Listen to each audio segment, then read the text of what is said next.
Hello everyone, very good afternoon to all of you. आज हम करेंगे एसपी सेट 2017 का पेपर थर्ड पार्ट थर्ड करेंगे 50 क्वेश्चन टू 75 क्वेश्चन। ठीक, चलो स्टार्ट करते हैं क्वेश्चन नंबर 50 क्वेश्चन से। 50 पूछा है कि average industrial growth rate during 11th five plan. ठीक, 11th फाइव प्लान जो आपका था 2008 2007 टू 2011। ठीक है, याद रखना इसको। 2007 टू 2011 कंसेप्ट था।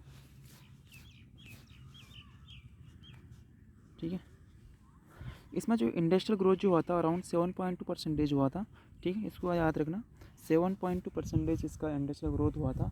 और आप याद रखना कि इसमें एस्टिमेट ग्रोथ रेट जो बात करी थी, एस्टिमेट ग्रोथ रेट की जो बात करी थी उसमें जो है 8.9 इसका एस्टिमेट ग्रोथ रेट दिया था।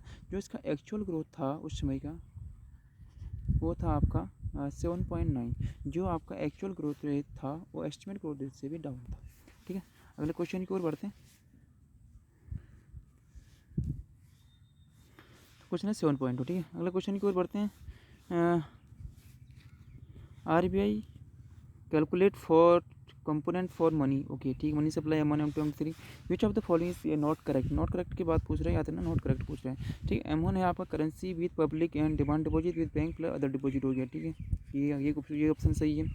M2 plus M2 equal to क्या होता है, M1 plus post office saving deposit. ठीक है, और M3 क्या होता है आपका M1 प्लस टर्म डिपॉजिट की बात करते हैं। ठीक है, M1 प्लस टर्म डिपॉजिट। ठीक है, तो ये ऑप्शन आपका गलत हो गया, मतलब ऑप्शन नंबर सी आपका करेक्ट आंसर है। ठीक है, तो M4 आपका सही है, M3 plus total post office deposit. Question की ओर बढ़ते हैं।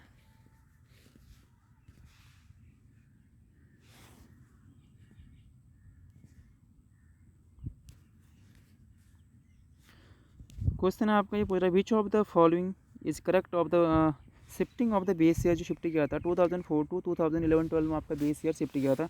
इसका रीजन क्या पूछ रहा है, इसका रीजन है कि the improvement in the data and method food India as par with international standard of GDP। हमें भी करेक्ट है, क्योंकि आपका डाटा अगर आप पुराना डाटा रखोगे तो आपका एक्चुअल डाटा नहीं मिल पाएगा, आपका उसका इंटरनेशनल स्टैंडर्ड से मैच नहीं हो पाएगा, क्योंकि आपका डाटा थोड़ा पुराना हो चुका है। ठीक है, तो आपको उसको करेक्ट करने के लिए 2004 2011-12 आपका बेस ईयर चेंज किया गया। ठीक है, ये करेक्ट आंसर है। The news series lower the number rather than typically high upward revision seen in the money countries. ऐसा कुछ नहीं इसमें। Option number a correct answer इसका, ऑप्शन नंबर ए। ठीक है, क्वेश्चन की ओर बढ़ते हैं।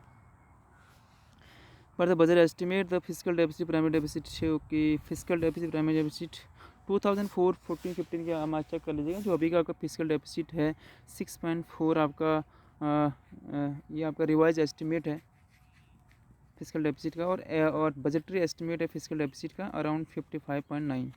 ठीक है, इसको भी याद रखना और चेक कर लीजिएगा इसको। ठीक है, क्वेश्चन की ओर बढ़ते हैं। क्वेश्चन है विच what was the annual growth rate average growth rate of agriculture and allied sector in India 11th five plan. ये पूछ लिया अलग, अगेन 11th फाइव प्लान पूछ लिया। जो अलाइड सेक्टर ग्रोथ जो हुआ था आपका 3.3% हुआ था एग्रीकल्चर का। ठीक है, 3.3% हुआ था एग्रीकल्चर अलाइड सेक्टर का। अब यहाँ पर जो देखो 2.5 गलत हो गया, 2.8 4.1 3.8 देख लीजिए। मेरे हिसाब से 2.8 करेक्ट आंसर हो सकता है इसका।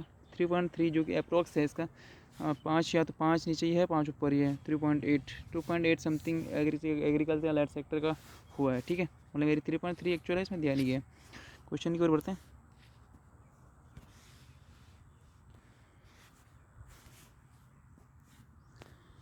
क्वेश्चन है which of the following are correct for the proposed good and services. GST के बारे में पूछ रहे हैं। GST अगर आपको कब आया था उसको याद रखना चाहिए। 1 जुलाई 2017 आपका GST एक्ट GST एस्टेब्लिश हुआ था। ठीक है, 1 जुलाई 2017। तो इसमें पूछ रहा है कि कौन सा इसमें सही है, करेक्ट आंसर है, it is correct. GST would be destination based tax as against the present concept. Definitely GST आपका डेस्टिनेशन बेस्ड टैक्स है, वो आपका बार बार नहीं लगता, वो एक ही बार टैक्स लगता है। ठीक है, GST would B applicable on supply of good and services. Supply of good and services definitely GST mean good and service tax हो गया, तो ये गुड एंड सर्विस में लगते हैं। GST would apply on all good and services except alcohol. ठीक है, alcohol and human consumption. ठीक है, एल्कोहल में GST नहीं लगता, एल्कोहल के लिए अलग टैक्स लगता है, एल्कोहल टैक्स लगता है। ठीक है, और GST will not be applicable on import and export. Definitely GST import and export में नहीं लगता है, क्योंकि export import export quota import quota tariff लगाया जाता है, ठीक है। तो मेरे हिसाब से ऑप्शन नंबर 1 और 2 करेक्ट आंसर है। Option d, option number c, option a number 1 and 2 is correct answer, ठीक है। क्वेश्चन की ओर बढ़ते हैं। ना आपका the phrase fine tuning use by the Walter Heller refer to. तो Walter Heller fine tuning concept क्या है?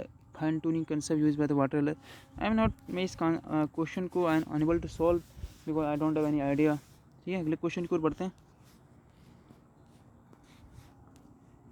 तो यह the Keynes expensive physical policy explain that government should cut tax, ठीक है। अगर एक्सपेंसिव पॉलिसी होंगे तो क्या होगा, गवर्नमेंट अपना एक्सपेंडिचर बढ़ाएगी और टैक्स कम कर देगी, इससे आपका मार्केट में रेवेन्यू बढ़ेगा, ठीक है। तो मेरे हिसाब से कीन्स एक्सपेंसिव पॉलिसी क्या कहती है कि government should cut tax and raise spending, ठीक है।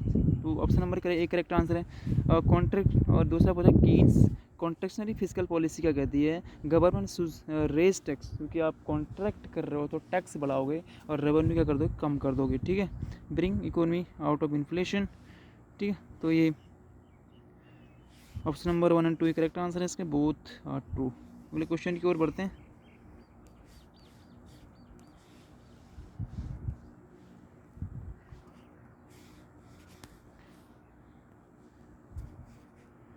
अगला क्वेश्चन आपका according to that is according to Rybczynski theorem. Rybczynski theorem क्या कहता है कि अगर आपने पढ़ा होगा, इसमें जो फिगर होता है यहाँ पर कैपिटल का, लेबर का आउटपुट, यहाँ कैपिटल का आउटपुट होता है, कैपिटल की बात करता है। अगर हम इसमें एक क्वांटिटी को हम बढ़ा देते हैं, लेबर की क्वांटिटी हम बढ़ा देते हैं और कैपिटल वहीं पर है, तो क्या क्या होता है, उस कैपिटल लेबर अबंडेंट गुड का आउटपुट बढ़ना शुरू हो जाएगा। तो ग्राफ क्या होता है कि आपका थोड़ा ये आउटपुट ऐसा हो जाता है, मतलब अगर आप, सॉरी फॉर दैट, ये ग्राफ दुगना हो जाता है यहाँ पर। अगर आपने इतना किया हुआ है तो दुगने से ज़्यादा इसमें आउटपुट बढ़ जाता है। अगर आपने लेबर 100 बढ़ाए हैं तो आपका आउटपुट दुगना 200 प्लस हो जाता है, ठीक है। तो इसका जो आंसर है, ये आंसर में if the due growth of one factor of production, अगर एक फैक्टर ऑफ प्रोडक्शन का ग्रोथ करोगे, लेबर का प्रोडक्शन करोगे, अदर बीइंग कांस्टेंट, मतलब कैपिटल को आप कांस्टेंट रख देते हो, the output of good using the accumulation factor intensity will increase, ठीक है, उसका आउटपुट बढ़ जाएगा, and other factor will decrease. कहते हैं डिक्रीज होता है, लेकिन मेरे जो पढ़ा गया है मेरे हिसाब से वो डिक्रीज नहीं होता, लेकिन इसका जो आंसर दिया गया है वो डी ऑप्शन ही करेक्ट है, क्योंकि ये इंक्रीज होता है, फिगर में लगता है कि इंक्रीज हो, क्योंकि इसमें से कुछ लेबर जो होते हैं, कैपिटल जो है कि यहाँ से यहाँ मूव करता है, कुछ लेबर यहाँ मूव कर लेते हैं, तो इसका फैक्टर ऑफ प्रोडक्शन, इसका प्रोडक्शन भी बढ़ जाता है कैपिटल इंटेंसिव गुड का। तो the output of good using the accumulation factor intensely will increase and output other factor will decrease in absolute term, provide price of good and other factor. इसमें क्या होता है कि इसमें प्राइस जो होते हैं कांस्टेंट होते हैं, ठीक है। तो option number d correct answer है इसका। कभी ऑप्शन में आ सकता है कि हमेशा जो इसका ऑप्शन आता है वो डिक्रीज, एक का आउटपुट बढ़ेगा दूसरा घटेगा, तो option number d correct answer है इसका, ठीक है। अगले क्वेश्चन की ओर बढ़ते हैं। If the national income of a country increases, देखो अगर नेशनल इनकम बढ़ जाती है, मतलब इनकम बढ़ जाती है, ठीक है, अगर इनकम बढ़ जाने से क्या होगा, इंडिविजुअल की डिमांड बढ़ जाएगी, इंडिविजुअल की डिमांड बढ़ जाएगी, डिमांड बढ़ने से क्या होगा, आपको जो एक्सपोर्ट कर रहे हो, एक्सपोर्ट गुड, उसकी डिमांड कम हो जाएगी, क्योंकि आपका जो इंटरनल कंजम्पशन है वो बढ़ जाएगा, क्योंकि इंडिया के जो कंजम्पशन है उसका बढ़ जाएगा, इंडियन पीपुल का कंजम्पशन बढ़ जाएगा, क्योंकि इनकम बढ़ चुकी है, तो उसके क्या होगा, उसके एक्सपोर्ट क्या जाएगा, कम हो जाएंगे, और उसके देन उसके इंपोर्ट क्या हो जाएंगे, बढ़ जाएंगे, क्योंकि वो क्या करेगा, उसकी इनकम बढ़ चुकी है, बाहर से वो इंपोर्ट करेगा लेकिन एक्सपोर्ट कम करेगा। तो आपको नेट क्या बोल रहा है कि नेट एक्सपोर्ट की बात कर रहा है, नेट एक्सपोर्ट क्या जाएगा, आपका डिक्लाइन हो जाएगा, डिक्रीज हो जाएगा, ठीक है। Option number B correct answer है इसका, क्योंकि इनकम बढ़ने से उस कंट्री की इनकम बढ़ गई तो कंजम्पशन बढ़ जाएगा, कंजम्पशन बढ़ने से एक्सपोर्ट कम हो जाएगा, ठीक है। क्वेश्चन की ओर बढ़ते हैं।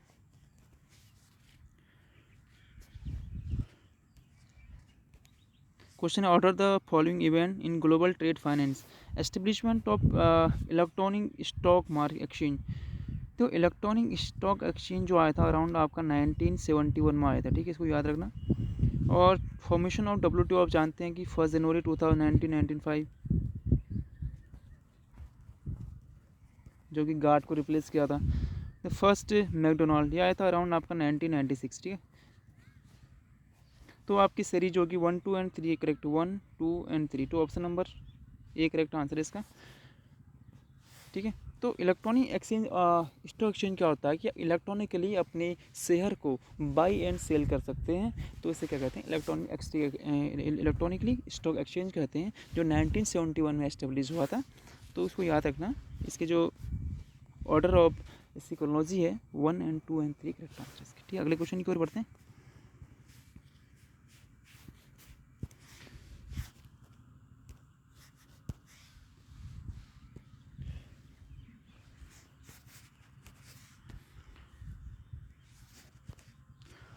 देखो नेस इक्विलिब्रियम पूछ रहा है, what is the Nash equilibrium. ठीक है, नेस इक्विलिब्रियम क्या होता है, इसमें दो स्ट्रेटजीज होती हैं, ना दो प्लेयर होते हैं। ठीक है, दो प्लेयर होते हैं। वो पहला प्लेयर क्या करेगा, अपनी स्ट्रेटजी यूज़ करेगा। ठीक है, बट उसे पता है कि अगला जो कि उसका अपोनेंट प्लेयर है वो क्या स्ट्रेटजी यूज़ करता है, मतलब means he must know the strategy of the opponent player, but वो अपनी स्ट्रेटजी चेंज नहीं करेगा। उसको अगर अपोनेंट प्लेयर का स्ट्रेटजी पता होने के बावजूद भी अपनी स्ट्रेटजी चेंज नहीं करेगा, उसे कहते हैं नेस इक्विलिब्रियम। मतलब वो अपना स्टेबल रहेगा, अपने पाथ से डेविएशन नहीं करेगा। ठीक है, तो क्या पूछ रहे हैं, is a strategy for player which give maximum pay off may be, is a strategy choose for each player that is best choice for each player given the other equivalent strategy definitely is a dominant strategy। Next equilibrium क्या होती है कि अपनी best strategy जो use करता है। ठीक है, मेरे हिसाब से all of the answer correct है, क्योंकि strategy for the player which gives maximum पे, वो अपनी स्ट्रेटजी वो यूज़ करेगा जिससे उसे पे ऑफ मीन्स क्या होगा, गेन, आपका गेन ज़्यादा होगा या तो लॉस कम होगा। ठीक है, तो option number d correct answer है इसका। अगले क्वेश्चन की ओर बढ़ते हैं। ए डोमिनेंट स्ट्रेटजी डोमिनेंट स्ट्रेटजी क्या होती है, बेस्ट स्ट्रेटजी होती है डोमिनेंट स्ट्रेटजी। ठीक है, for which the player P of is positive is a best response to any strategy they the other player might choose. देखो इसमें क्या होता है कि डोमिनेंट स्ट्रेटजी में उसको पहले प्लेयर को दूसरे प्लेयर अपोनेंट प्लेयर के स्ट्रेटजी के बारे में पता नहीं होता है, he don't have any idea about the opponent strategy. ठीक है, तो is a best response to any strategy to other player might choose. Other player क्या करेगा, अगर कोई भी चूज़ करता है स्ट्रेटजी तो opponent player best strategy choose करेगा, उसे कहते हैं डोमिनेंट स्ट्रेटजी। ठीक है, अगले क्वेश्चन की ओर बढ़ते हैं। क्वेश्चन है आपका U equal to U X minimum A X और बी वाई। जब मिनिमम अगर कभी यूज होता है तो वो होता है आपका एल शेप्ड कर्व होता है, मीन्स एल शेप्ड कर्व आपने पढ़ा होगा, दीज आर कम्प्लीमेंट्री गुड्स। ठीक है,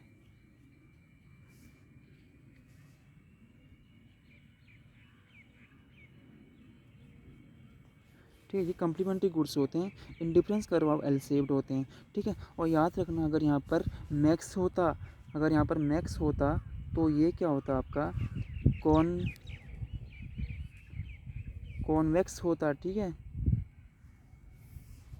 अगर यहाँ पर ये मैक्सिमम यहाँ पर लिखा होता यूटिलिटी, ये कॉन्वेक्स होता और इलास्टिसिटी और सब्स्टिट्यूशन इक्वल टू 1 होते हैं इसके। ठीक है, ई इक्वल टू 1 होता। ठीक है, इसको याद रखना। Option number d correct answer है, indifference curve are L C. ठीक है, अगले क्वेश्चन की ओर बढ़ते हैं।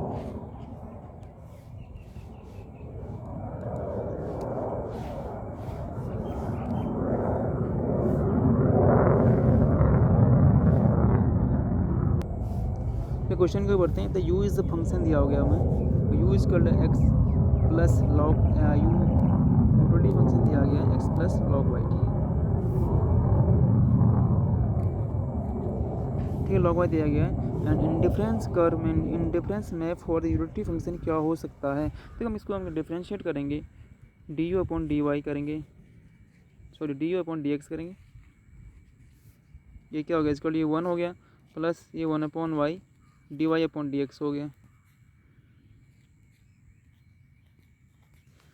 ठीक है, तो इसको हम जीरो कर देंगे यहाँ पे, इसको जीरो करने, फर्स्ट डेरिवेटिव आपने जीरो कर दिया। उसके बाद करेंगे सॉल्यूशन करेंगे इसको, तो यहाँ पर D Y upon D X equal to क्या जाएगा, माइनस वाई। तो आपका जो एम आर एस है इसे कहते हैं आपका एम आर एस। ये आपका एम आर एस हो गया, मार्जिन रेट ऑफ सब्स्टिट्यूशन क्या आपका, ये आपका अगर एक्स एक्सिस है, ये आपका वाई एक्सिस है, ये आपका नेगेटिव वाई है, तो हमारा जो होगा आपका इसके क्या होंगे। ठीक है, तो मीन्स वाई है, वाई इक्वल टू क्या हो गया, मतलब मीन्स आप समझ लीजिए। ठीक है, यहाँ पर आपने D Y M R S क्या आ गया, माइनस वाई आ गया, मतलब ये आंसर दिया गया। Indifference curve have a vertical parallel, indifference curve here are vertical parallel, ठीक है। The indifference curve here are horizontal parallel for any given level of Y. तो ये क्या होगा, डी आपका दिया गया है कि वाई दिया गया है, तो ये क्या होगा आपका वाई के पैरेलल नहीं होगा, ये आपका एक्स के पैरेलल होगा, ठीक है। तो ये हो गया, ये कंसेप्ट आपको यहाँ पर आएगा, क्योंकि अगर आप वाई की वैल्यू 1 रखते हो तो ये 1 आएगा, वाई की वैल्यू अगर 1 रख दिया, ठीक है, 1 रख दिया तो D Y upon D X की वैल्यू क्या आएगी, 1 आएगी। अगर y की वैल्यू आपने 2 रख दी तो D Y upon D X की वैल्यू आएगी 2 आएगी, तो इसकी वैल्यू 3 आ गई, ठीक है। डिफरेंस करो है horizontally parallel two of any given level of y, ठीक है। ये क्या होगा, y के पैरेलल होगा, sorry it is parallel to y, negative axis में होगा पैरेलल टू y, यहाँ पर होगा, ठीक है। अगर ये पैरेलल टू y के पैरेलल होगा, ये क्या बोला, इंडिफरेंस करो वर्टिकली पैरेलल, वर्टिकली पैरेलल दिया गया है, एक मिनट देखते हैं। The indifference curve are horizontally parallel for any given level of Y, the MRS is same no matter what is the value of X, ठीक है। एक्स से कोई रिलेशन नहीं है क्योंकि इसका वाई से रिलेशन है, ठीक है। तो ये ऑप्शन करेक्ट आंसर है। Indifference curve are not convex to origin, convex का मतलब नहीं है।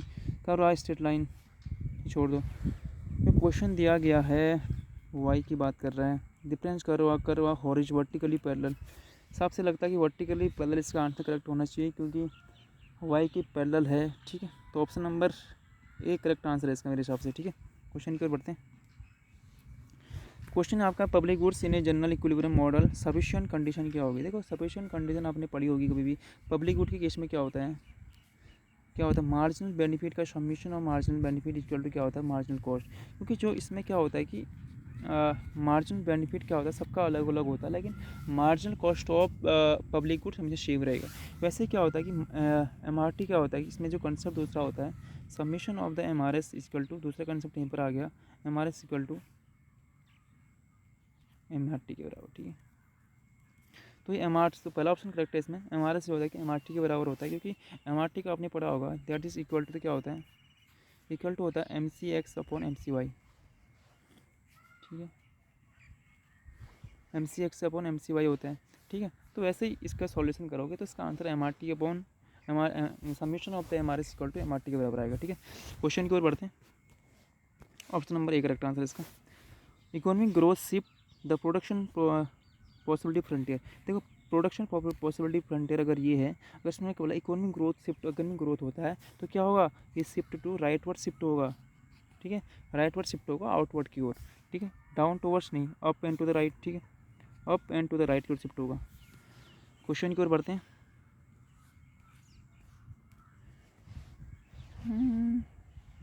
Laser sphere economy is one. देखो लेजर स्फीयर इकोनॉमी क्या होती है, इसमें क्या होता है गवर्नमेंट का इंटरवेंशन नहीं होता है, नो गवर्नमेंट इंटरवेंशन, ठीक है, गवर्नमेंट इंटरवेंशन नहीं होगा यहाँ पे, ठीक है। तो इसे पढ़ते हैं, अगले क्वेश्चन की ओर बढ़ते हैं। Government plays a big role in answering, place में कोई रोल ही नहीं होता है।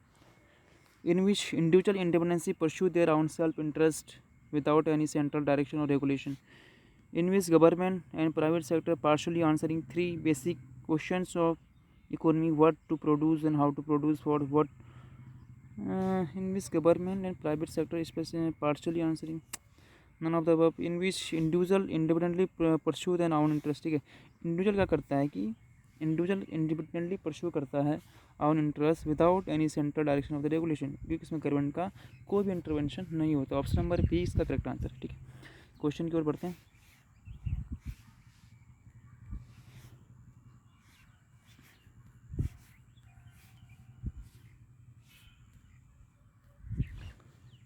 क्वेश्चन है choose the correct answer for the arc elasticity. देखो आर्क इलास्टिसिटी क्या कहती है, इसका जो आंसर होता है आपने पढ़ा होगा, अगर आपने सिंपल इलास्टिसिटी पढ़ा होगा तो कॉन्सेप्ट क्या होता है, डेल्टा क्यू अपॉन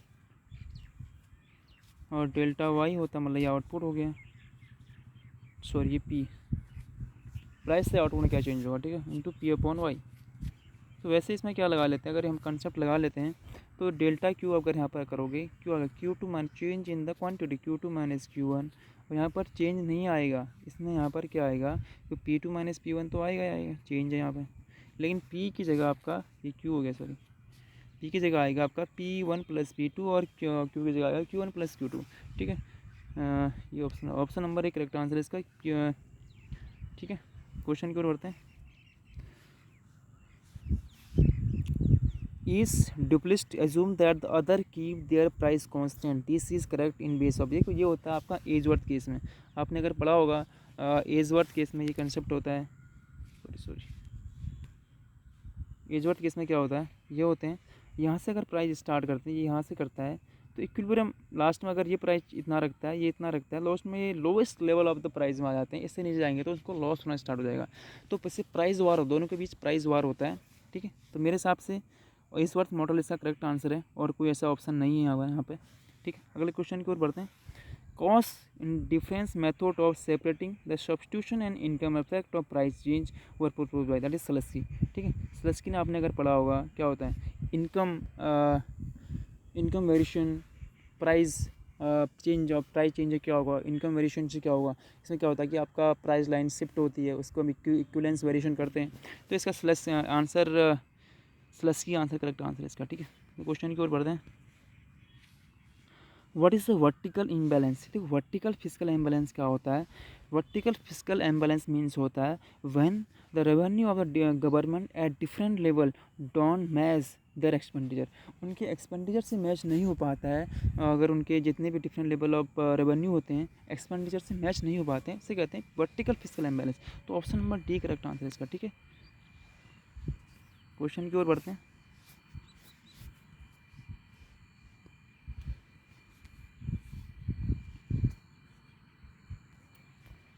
अगला क्वेश्चन आपका फिस्कल फेडरलिज्म किसे कहते हैं, what is the fiscal federalism. Fiscal federalism में क्या होता है, जो कि गवर्नमेंट के फंक्शंस होते हैं and government function and there financial the source of the finance क्या होता है, उसे कहते हैं फिस्कल फेडरलिज्म। आपका गवर्नमेंट का ये फंक्शन है, उसके लिए आप कैसे फाइनेंस करोगे उस चीज़ को, उसे कहते हैं फिस्कल फेडरलिज्म, ठीक है। तो ऑप्शन नंबर देखते हैं, means federal form of government, federal form of government, चलो इसमें कुछ नहीं है answer, related to the division of public sector function and source of finance in logical way among multiple layer of government, तो ये option correct है इसका।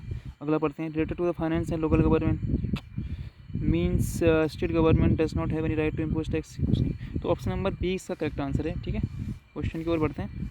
Greater the degree of monopoly, अगर मोनोपोली आपका क्या बहुत ज़्यादा है, मोनोपोली आपकी ज़्यादा है पूछ रहे हैं, द क्रॉस इलास्टिसिटी क्या हो जाए, क्रॉस इलास्टिसिटी क्या होगी, ठीक है। अगर देखो क्रॉस इलास्टिसिटी की बात करते हैं, क्या होता है कि इसके अब the price of one good affect the price of other good, जैसे क्या होगा रिलेटेड गुड, क्रॉस इलास्टिसिटी किसे कहते हैं, अगर इसकी प्राइस से इसमें फ़र्क पड़ेगा, इसके that is the related good, एक दूसरे से रिलेटेड हैं, ठीक है।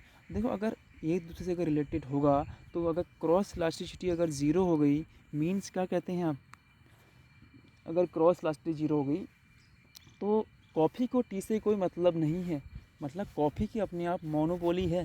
अगर क्रॉस इलास्टिसिटी अगर ज़ीरो हो गई माना इसके प्राइस से गुड एक्स के प्राइस से गुड वाई में कोई फ़र्क नहीं पड़ता, इस मीन्स यहाँ पर मोनोपोली है। अगर मोनोपोली नहीं होती तो इसमें प्राइस से इसमें फर्स्ट इफेक्ट पड़ता, मीन्स यहाँ सब्स्टिट्यूट गुड होते हैं एक दूसरे के, तो क्रॉस इलास्टिसिटी क्या होगी यहाँ पर लेसर होगी, बहुत कम होगी, ठीक है। अगला ऑप्शन नंबर 1 करेक्ट आंसर है इसका। ओलिगोपोली इन ए मार्केट स्ट्रक्चर, ओलिगोपोली के कैरेक्टरिस्टिक क्या पूछ रहा है, ओलिगोपोली के कैरेक्टरिस्टिक क्या होते हैं, तो एक फ्यू डोमिनेंट फॉर्म, ये ऐसा कुछ नहीं होता, डोमिनेंट फॉर्म कुछ नहीं होता यहाँ पे, होमोजेनियस और डिफरेंशियल प्रोडक्ट, ये सही आंसर है इसका, ठीक है। दूसरा interdependent among form, definitely cartel बनाते हैं लोग, तो ऑप्शन नंबर 2 एंड 3 इससे करेक्ट आंसर है, तो option number D is correct answer. Question की ओर बढ़ते हैं।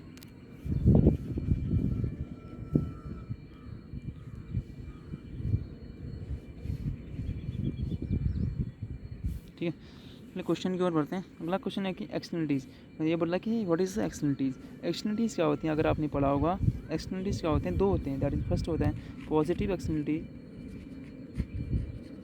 दूसरा होता है निगेटिव एक्सटर्नलिटी, ठीक है, निगेटिव एक्सटर्नलिटी। देखो अगर पॉजिटिव एक्सटर्नलिटी की बात करते हैं, पॉजिटिव एक्सटर्नलिटीज़ मीन्स क्या होता है, जैसे एजुकेशन अगर आप लोगे तो उससे समाज में पॉजिटिविटी फैलेगी। अगर आप वहीं पर निगेटिव एक्सटर्नलिटी की बात करते हो, अगर आप समाज में अगर पॉल्यूशन का कोई फॉर्म फैक्ट्री अगर उसमें पॉल्यूशन कर रही है तो सोसाइटी में भी उसका इम्पैक्ट करेगा, निगेटिव इम्पैक्ट पड़ेगा।